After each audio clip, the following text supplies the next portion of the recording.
Your Grace? There you are. I've taken the liberty of bringing you your breakfast. I do not sound like that.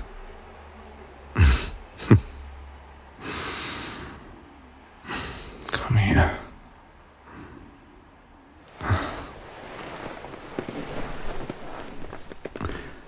Thank you, love. You are so thoughtful.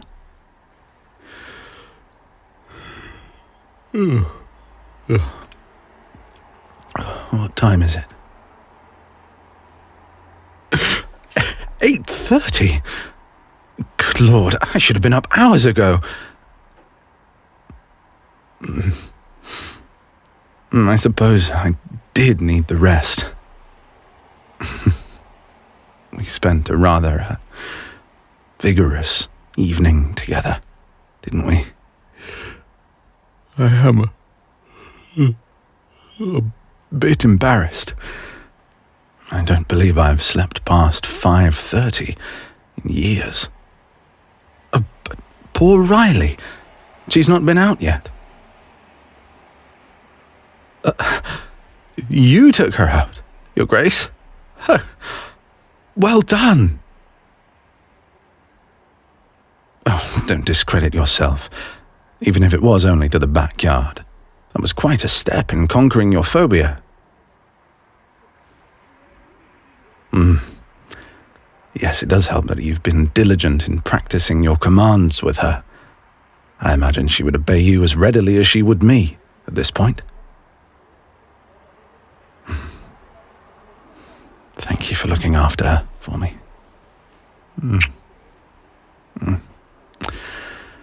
I see you've brought yesterday's post with the morning paper.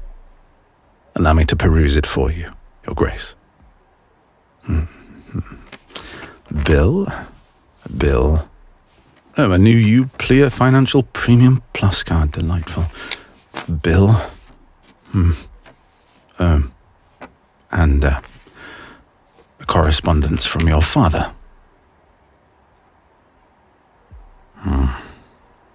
I suppose it is around the usual time he sends you one of these, isn't it? Ugh. His last one was so disparaging toward the very concept of therapy. Would you like me to read it for you? That way, if he has anything important to say, I can simply tell you. Then it will be over and done with, and we can enjoy this lovely breakfast you've brought.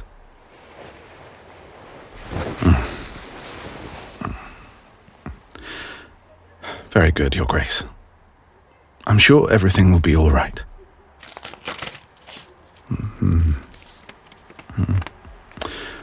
Charity gala for lung cancer study was a success. Your mother is thoroughly enjoying her vacation in Greece.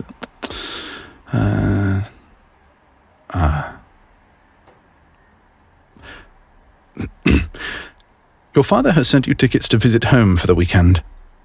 He wishes to introduce you to the scion of an up-and-coming biotechnology company involving pharmaceuticals. It seems he wishes to draw up a contract ensuring your eventual betrothal to this individual.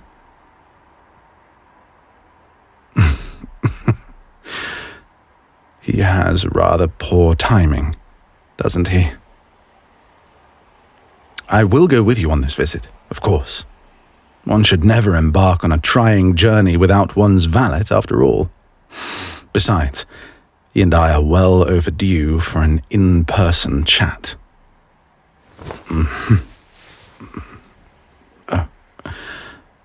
Darling, I wouldn't dream of having you face that awful man alone, not unless you asked it of me. I am here for you now more than ever, no matter what happens. Then it is settled. We shall set him straight regarding his erroneous assumptions of your self-sufficiency and personal interests, and then we can put the whole matter behind us. Later, I will draw you a bath and help you pack and make other arrangements.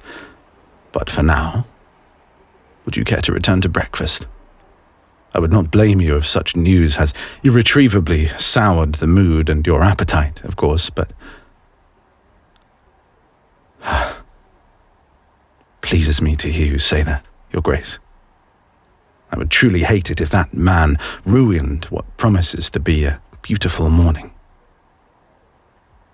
Am I correct in assuming that, thanks to the strides you have taken toward improving your anxiety and depression, this news does not feel quite as daunting as it may have been a few months ago?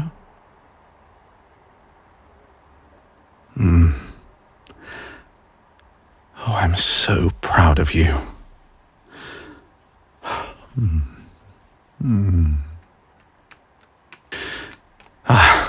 I was wondering when Riley would come investigating. Hello, my girl. Were you very good for our Grace this morning? Do you mind if she hops into bed with us? I don't allow her to do it often, but I have an urge to make an exception this morning. All right. Riley, come on up. Oh, my goodness, yes. Oh, what a good girl you are for our Grace. Oh, what a good, smart girl our Riley is. Yes. There we are. Lie down now.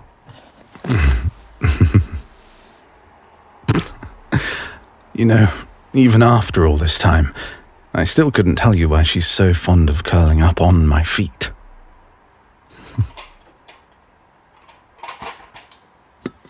My word. An entire fruit platter. And they're all my favorites. When did I even tell you my favorites? Wait. I know these chocolate croissants. My dear, did you go all the way to Byerly's to procure our breakfast? I would have been happy to make us something, Your Grace. Truly. Thank you. No one has ever surprised me with a fruit platter before. Never mind one with strawberries carved into little roses. I don't know what to say. It almost looks too pretty to eat. You're spoiling me. Oh, no. Of course I don't mind. I may feel a trifle overwhelmed, but this truly is wonderful of you, and I am deeply appreciative. I suppose I'm simply not used to being on the receiving end. It's a dizzying feeling, being adored. With you, giving feels so much like receiving that I don't even give your reciprocation a thought. I must confess, this has left me feeling rather stunned. It is not an unpleasant feeling, I assure you, simply new. I was thoroughly prepared to keep my feelings for you under wraps for years, you know. For forever, if necessary. I would have been content simply to bask in the glow of your fond regard. Grateful, even. Now, everything feels so out in the open. It's exhilarating. Just having you smile at me like that, when you know how much my heart aches for you.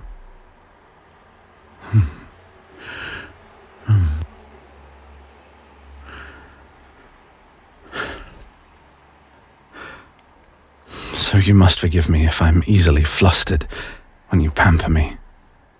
Please know that your attentions are certainly not unwelcome, not by any means.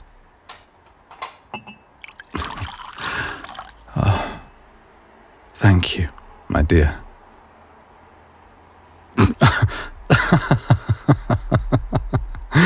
Oh, Your Grace, you didn't. No, this is most improper.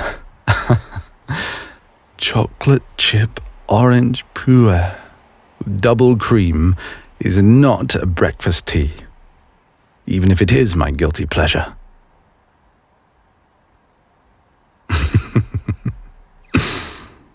Very well.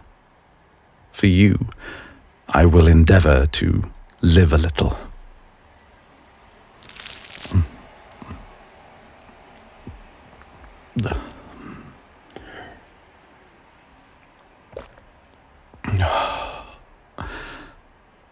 Wonderful.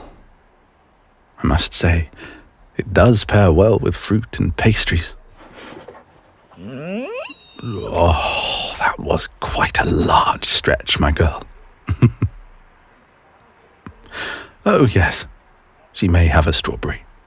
They're actually quite good for dogs in moderation, rich in vitamin K and B12, and Riley loves them. I'll be sure to brush her teeth later.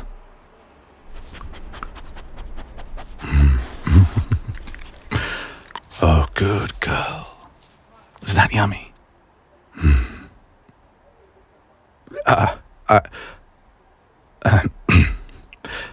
Yes, Your Grace. I should be pleased to have one as well.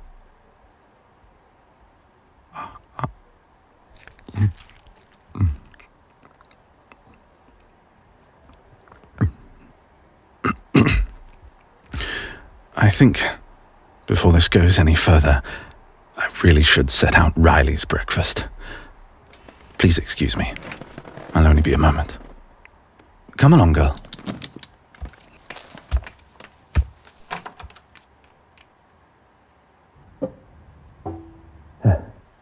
Just stay here, okay? Enjoy your breakfast. As a dear.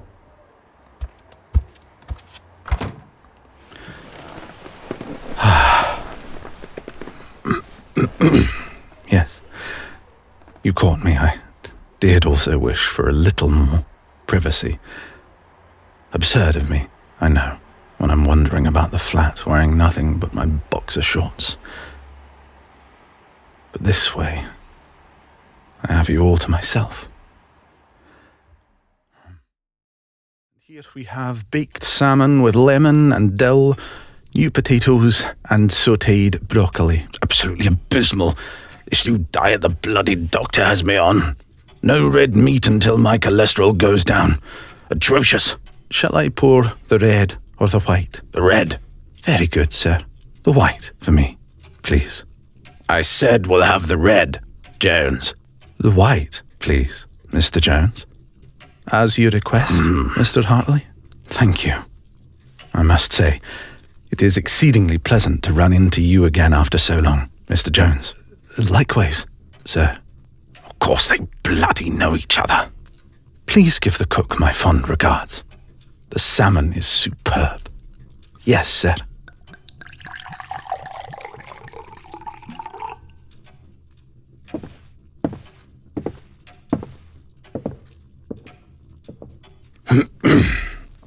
I've been told you haven't visited the Aurora in weeks. What's wrong with you? Are you too good to play cards with your friends now? If you will allow me to take the liberty of reminding you, sir, I believe I already explained the reason in one of my earlier correspondences. It was decided that it was detrimental to our Grace's mental well-being to continue associating with toxic individuals. What earthly reason could you, of all people, have to avoid one of London's most prestigious casinos? I'm close friends with several of the Aurora's loyal regulars. Do you think that they do not notice when my only scion fails to show up for poker games with their children? Do you seek to humiliate me on purpose? I do not care how they treat you. You will need their alliances if you have any intention of actually making it in the world. Moreover, you know as well as I do that if I had not hand-picked a lot of them for you, you would do nothing but rot uselessly in your flat. I must beg to differ, sir. Our Grace has frequently enjoyed enrichment from local art exhibits at public gardens, wine and cheese tasting, strawberry picking, tulip viewing at Hampton Court Palace, and several trips to the British Museum, as well as to a number of delightful boutiques. This, of course, does not include the almost daily morning and evening walks about the neighborhood. Good Lord, does he ever shut up? Why did you bring your valet with you anyway? Did you forget we had help at home? I am simply doing what you hired me to do, sir. Should have known you would let him control you. Tulip viewings. It's only slightly less ridiculous than all that rot about therapy. And don't you make that pissy face at me, child. You know it's rot. You come from a long line of confident, resilient innovators. Tough as nails. If there's anything wrong with your mind, it's that you let yourself laze about and call it being depressed. I do hate to keep correcting you, sir, but I must vehemently disagree. A valet never controls. I have offered suggestions when necessary, but our Grace has proven tenfold to be anything but lazy. They are more than capable of making sound decisions concerning their mental and emotional well-being. You don't have a decisive bone in your entire body. It was always up to me to choose your schools, your friends, and now even your betrothed. But if someone didn't take initiative with you, you'd never amount to anything. Speaking of your betrothed, I have business matters to discuss with you. Your valet may leave the table. I'm afraid that is quite out of the question, sir. Excuse me. Our Grace has not asked me to leave, sir. I have asked you to leave. Did I stutter, sir? You can't be serious. Fine. Let the help listen in. By Monday, we'll be the latest gossip on every housekeeper's and gardener's lips. But I'll thank you to tell that one to keep his mouth shut while I'm talking. If that is what our Grace wishes, sir. I trust you've read the proposal. I think a September wedding will do nicely, as it coincides with the launch of the company's new data research center. What did you just say to me, you little brat? What do you mean? You refuse the offer? This is outrageous. What other prospect do you even have at this point? You've rejected everyone else I tried setting you up with. I rejected the filth you brought home to visit because they were unfit to be a part of this family. You ungrateful shit. Do you have any idea how hard I've worked to arrange this for you? The sacrifices I've made for this family. I feel like I'm losing my mind. Easily done, sir. Something that small could go missing anywhere. I mean, how long do you expect me to continue financially supporting you? How dare you talk to me that way? Very well, then. You forced my hand. I did not wish to say this to you, but you've left me no choice. If you do not come to your senses and marry who I tell you to, I'm cutting you off. Forever.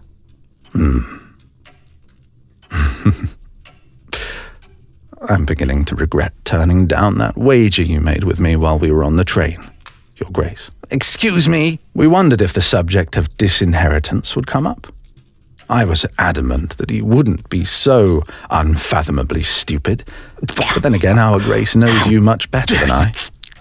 We came to the mutual conclusion that, should you disown your only heir to the family fortune, it is entirely possible we could make a reasonable case for your state of mind, sir. Disinheritances are not valid if the author is insensate. Insensate? How dare you? I'm no legal expert, of course, but I am an acquaintance with an excellent solicitor who dabbles in such cases. You would presume to threaten me? I wouldn't dream of it, sir.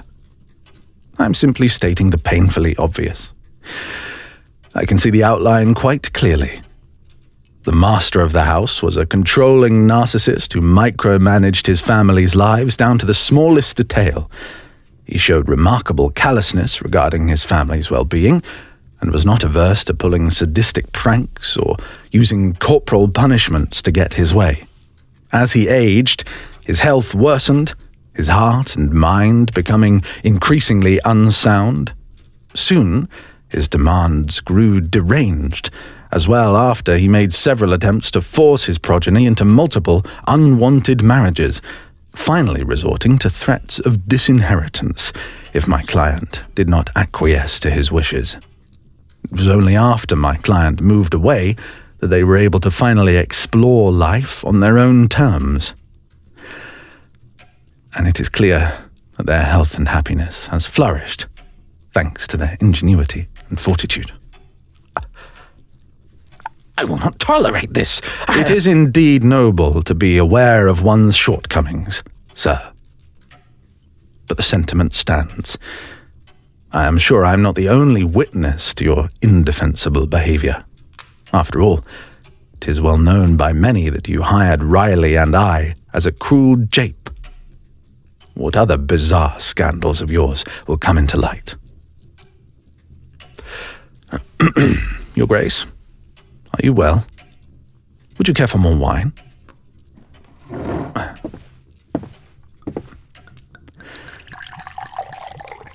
Have I missed anything, dear?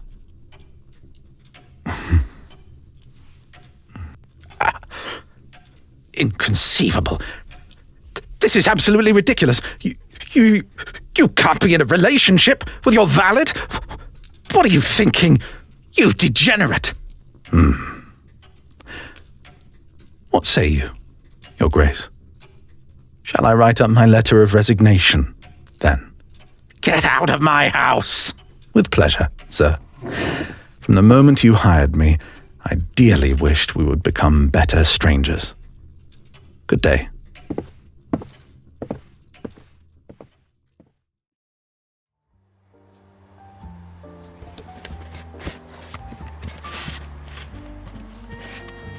I believe that just about does it, Your Grace. I have successfully brought all my boxes out of storage.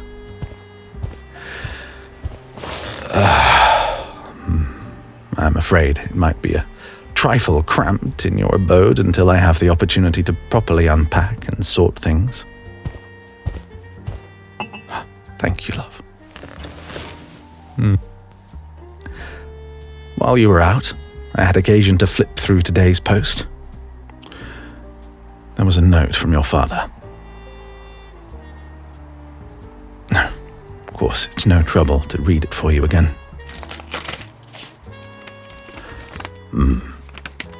It's quite terse. He sends to say that he has amicably terminated my employment with him, which I was already aware about. He has also agreed to release you from your marital obligations. The rest is rubbish.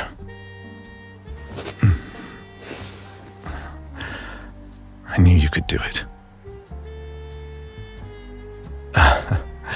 No, Your Grace, I simply did what I needed to do. You did the difficult and crucial part.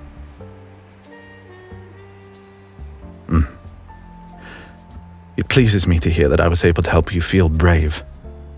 But I think that fortitude was in you all along. It just needed a chance to come out. No.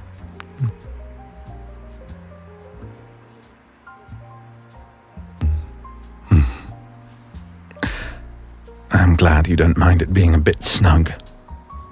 It is cozy like this, isn't it? As though we were a pair of mice holed up in a rather crowded cupboard.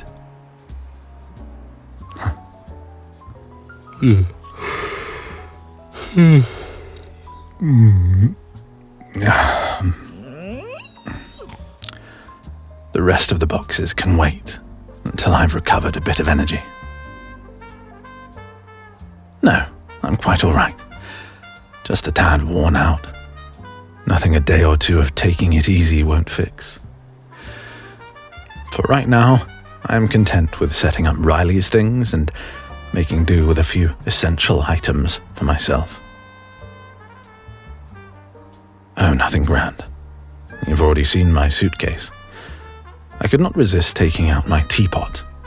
It looks so charming sitting on your stove. I have added a few spices to your cupboard, my kitchen knives. Oh, and this little thing I've been working on.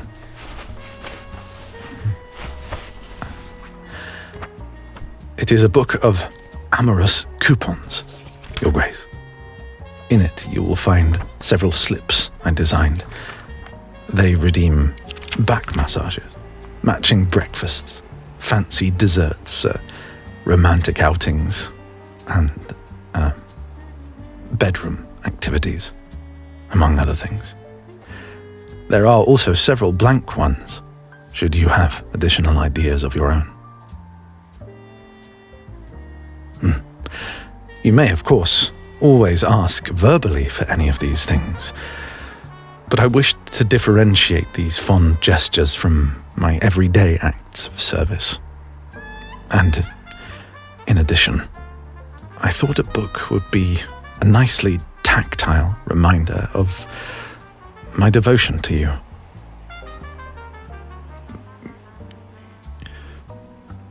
You will also find a voucher redeeming a ring. It is not an engagement ring. That is for later, if you wish. This is a simple romantic token. Something to wear and think of me. The first of many such gifts, I hope.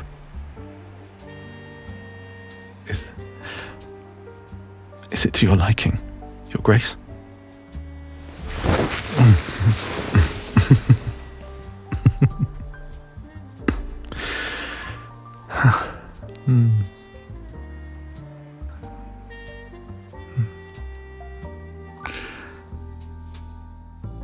You're very welcome.